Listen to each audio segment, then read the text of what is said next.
it felt so good to see that our product was helpful in a time like this. So that's one of my favorite ones that has recently happened, where a customer has doubled down on the use of Canopy.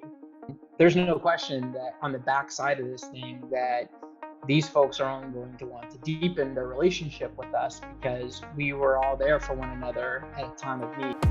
The Industrial Sage Executive Series, sharing the stories behind game-changing executives, their organizations, and insights into today's industry challenges. Hey, thank you for joining me this week on Industrial Sage on our Expert Series. Today, I've got a guest, Steve Banyan. He is the CEO of Banyan Hills Technology. Steve, thank you so much for joining me today on the Industrial Sage Executive Series. Yeah, thank you for having me. All right, so Steve's been on before. So for those who aren't familiar, with him, tell us a little bit about what you guys do. Yeah, no problem. So Banyan Hills Technologies is a company that is focused on the Internet of Things, and we have two parts to our business. We built a proprietary Internet of Things software platform that we call Canopy. We've built that and taken it to market, and then we have a professional services division of our business that is responsible for doing all things related to Canopy: implementation, support, maintenance. And the platform is really designed to help our customers or our partners connect to device systems that they have deployed inside of their facilities or on premise, and then provide them a central management platform that can monitor and control those devices. So how'd you initially get into that career field? Growing up, my father created a company. He had a software company early on. It was called Applied Computer Systems, and my whole life, I grew up being surrounded by everything that he was doing with that company. And then my mom actually was a chief information officer as well, and so there was no shot at me doing anything other than technology. I was immersed in it from day zero. And I think the entrepreneurial spirit happened really early, just watching my dad in particular reach out, build something that he was proud of, and invest himself in that business, and watch the type of lifestyle he was able to have with that, and the control that he was able to have around his passion, which was technology. And so as I went through my education, I got to a point where I went to college. I studied, clearly technology was in the background, but I also studied business. And but when I graduated college, the thing that I didn't have that my dad apparently did was I just didn't have any of the entrepreneurial tool sets. And so I needed to go out into the professional world, land a couple of jobs that could teach me and give me the weapons that I needed to be entrepreneurial. I don't think there was ever a doubt. If you were to ask any of my friends growing up or my family, they would tell you that from a very early age, when I was asked what I wanted to do, it was to create a company and to create a technology-focused company. But then graduating, as I said, from college, I at least had the insight that my education at school did not give me all of the equipment that I needed to go start a company. So I went and got started in management consulting, which taught me a tremendous amount, exposed me to all kinds of different industries. It exposed me to what it means to have a really strong work ethic, and did that for about 10 years, and then went out of management consulting and joined, still all technology focused, but then went into the corporate world, joined a company here in Atlanta called Harlan Clark, helped merge some technology systems for them, then joined NCR and worked for NCR for a number of years, eventually made it to a chief technology officer position within NCR. And by that time, I had not only the skills that would allow me to go support something entrepreneurial, but I also had the idea. I think I learned a lot particularly with my experience at NCR, about what it means to have large networks of complex systems and devices that have to be managed, and managing uptime and availability, and then realizing that there was this bit of a hole in the market for a solution like what Canopy is. And then you sort of add all of those things up together, and I was at a position where it made sense. I could safely convince my wife and my family that it was time to go start a company and that I had the right skills to go do it. So, walk me through the decision to start a company. What did that transition look like? Yeah. Um, Exhilarating is probably the single word that describes it. By the time that I was ready to make the decision, um, you know, just the adrenaline, and I can remember the moment when I realized that this was about to happen. I had found a customer that was going to basically allow us to begin the company and to begin chasing the vision. And after I wrapped up that conversation, I can remember calling home, calling my wife. I was traveling at the time, and literally my hands were shaking with excitement. And um, and so it was exhilarating. I mean, I knew this is what I wanted to do. I was extremely naive, frankly, about how complex it is, which ironically ended up being probably the best weapon that I had. Not knowing what if I would have known what it would take, I probably would have made a series of different decisions.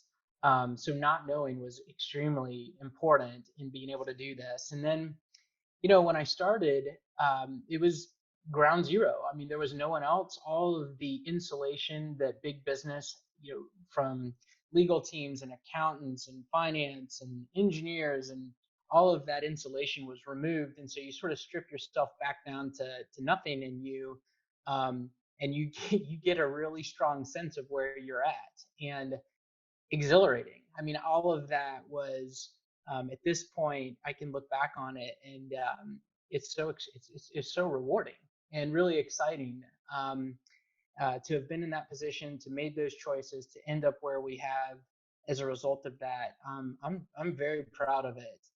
But again, I think being naive as to how complicated it is probably one of the most important skills to have, frankly, when you start something like this. So, are you suggesting that had you known what it'd be like, you wouldn't have gone in that direction? I just think that I probably would have.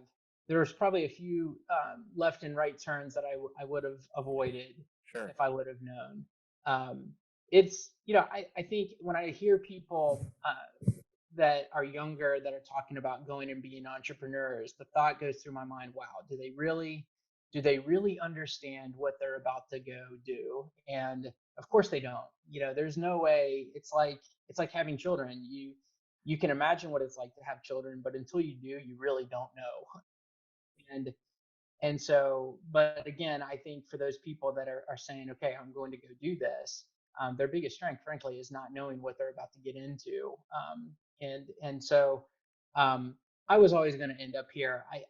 This was my passion. This is what I wanted to do, and I feel every day that I'm doing it, I feel fulfilled, and every day that I'm not thinking about it, I feel like I'm missing something. So Then, what is that driving force that gets you excited out of the bed every morning? You said you had that initially. Do you still have that now? yeah, I definitely do. And looking at this situation that we're in right now, um, the coronavirus situation and the test that it's put us through, and me personally, not just personally and professionally, it's exhilarating. To overuse that word, it really is. I can. It's stressful, and there's certainly all the symptoms of stress that you would expect. And with everybody that we're working with, people are anxious, and that manifests itself in different ways. But when I measure our progress and our ability to get through this situation at the macro level, not just in days and weeks, but more in months and quarters, um, it's exhilarating to be making this progress. And I, I get a lot of energy from that. I get a lot of energy from building something. I get a lot of energy from building a environment where we can hire employees, and those employees can grow and develop and become stronger. They can chase their own dreams. I love helping customers. I think every time that I see our product being used in ways that are helping drive value for our customer or value for our partners, man, that is just, I feel like I'm really making a difference. And I think that's the driving force, is that I'm not someone that's idle. I'm making progress and making a difference. And that gives me a lot of momentum. So, what sort of realizations or lessons has the virus revealed to you or your company? Everyone right now, every single person in the world is impacted one way or another by this thing. Yep. Every company, certainly. And when you step back and you think about that, it's really remarkable. I can't, certainly in our lifetimes, I can't think of another situation that has been so impactful. And actually, that's pretty comfortable, right? Like knowing that we're not alone, that Hmm. everybody's kind of going through this at the same time, actually gives me some peace of mind. um, but the things that are, like we were talking about earlier, the things that are exciting to see are, one, because we've been tested so in such an extreme way.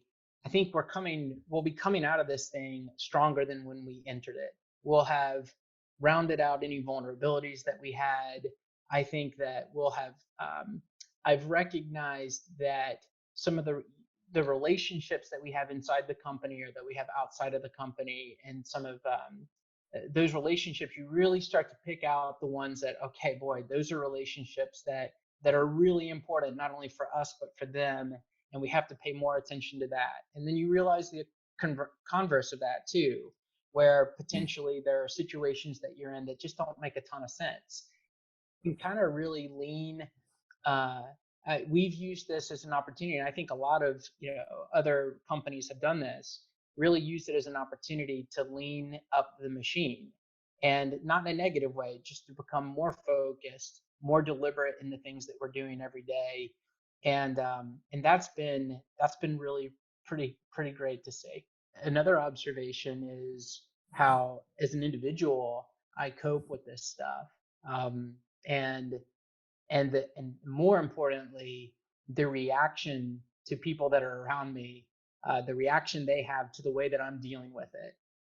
I've become very well in tune with that through this process. And some of the ways that stress manifests itself in me, and the way that that impacts others that are around me, I've had to become in tune with, and then actively manage to make sure that I'm not just creating more of a scene for a stressful situation that everybody's going through. And I so there truly, like you said, there are really a lot of great things that are sort of falling out of this difficult situation, from my perspective.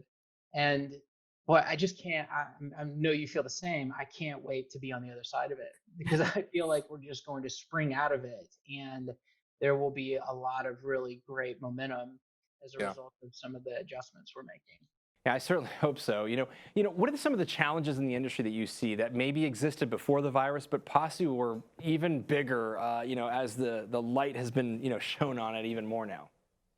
Yeah, yeah. I think that, one of the big premises that our platform and our business is built off of is that these regardless of your industry, these physical spaces that are made up of, complicated, sometimes extremely complicated machines or technology systems, that to keep all that stuff running and to keep it all secure is really a mission critical type of situation. For these multi facility operators, that are managing many different properties with systems inside of all of those properties, keeping those systems up and running, servicing them to the point to where, you're maximizing the availability of those machines, reducing the number of physical touches where you're dispatching a technician or someone to go service this equipment, is important because you're reducing your cost. Those kind of themes are the premise for why Banyan exists and why Canopy exists. And and so, all of our marketing literature, all of our sales collateral, it's all centered in on that. Remote management is great because it drives operational efficiencies, it reduces your cost profile, all of that. And and different industries were more accepting of that message than others. Some of them are more mature in their thinking about the impact that a platform like Canopy can have, and some of them are just sort of learning. And what we've noticed is that the virus situation and this concept of social distancing and not being able to be present in front of these machines all the time has just like exploded the realization that, okay, this is really, really important stuff. My favorite example that we're involved in right now is we have a we have a partner that builds industrial cold storage and refrigeration equipment, and they sell into large manufacturing facilities. They sell into food distribution facilities all throughout the country, and actually the latter is extremely important right now. You've got these acres and acres and acres of physical warehouse space where perishable food products go in, and the environment inside of these facilities has to be maintained in terms of humidity and cooling, and in order to protect the perishable goods. And so this refrigeration equipment it uses ammonia to process cold air. So it's like mission critical type of stuff that if it fails and if there's an ammonia leak, not only do you lose the perishable inventory, but you could lose human lives, because these systems are they're massive in their complexity and the importance. So essence is Canopy to connect to those systems for centralized monitoring, so that if there is sort of any kind of alarm or any issue, they can notify the facility management teams to go address it. And so on that sounds like really important stuff, and it may sound almost obvious that this is important technology that you have to have, but you'd be surprised at how few of these systems are actually connected into a central management platform. Well, when the coronavirus started to really impact the ability for technicians to be present inside of these facilities to monitor real time what's going on in these machines, they needed real time visibility. And our customer was able to all of the customers that had subscribed, they were able to go, just help them be more successful at that implementation. But for all the other customers that had not yet adopted Canopy, they were able to light them up almost overnight.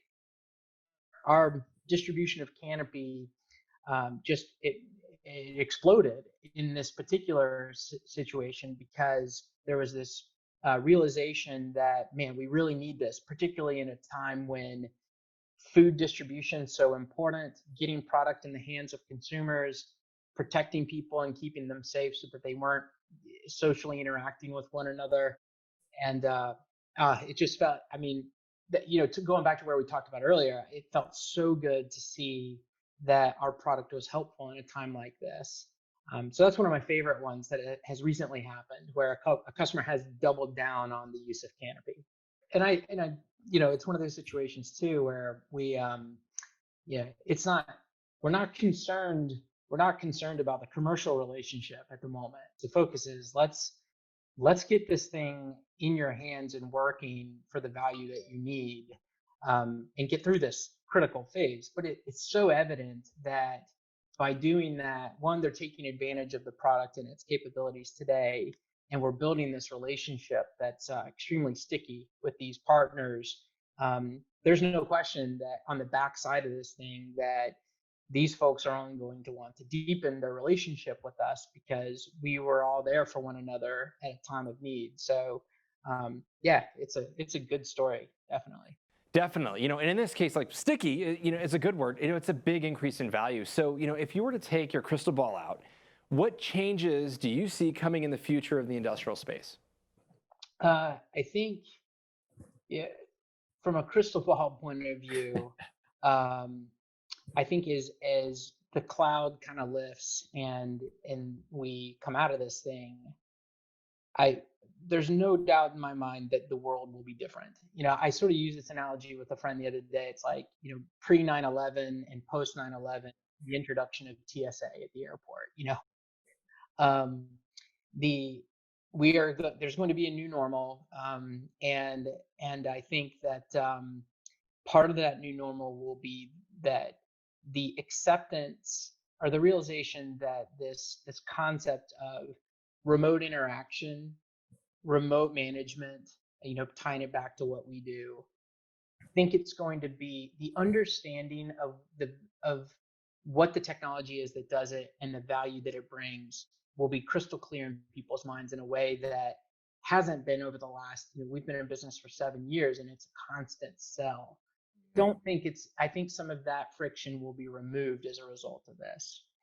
And and I think that the change that getting back to some level of what we would expect to be normal of the past, I think some of that in certain industries. I know you asked about industrial specifically, but other industries that we're involved in, like um, retail, for example, I think it's going to be a slow roll. Like, it's going to take a lot of time for things to get back to normal. But specific for industrial, I feel like the adoption of what we do, the understanding is going to accelerate. And the one other thing I would add is the appetite for um, for some of the new advances in technology around machine learning, artificial intelligence. I think the investment that's going to be made by the industrial control industry, in leveraging that technology to help absorb data, uh, identify patterns in the data that then can be reacted on. I think that I would expect that that's the next big wave of innovation that's going to happen.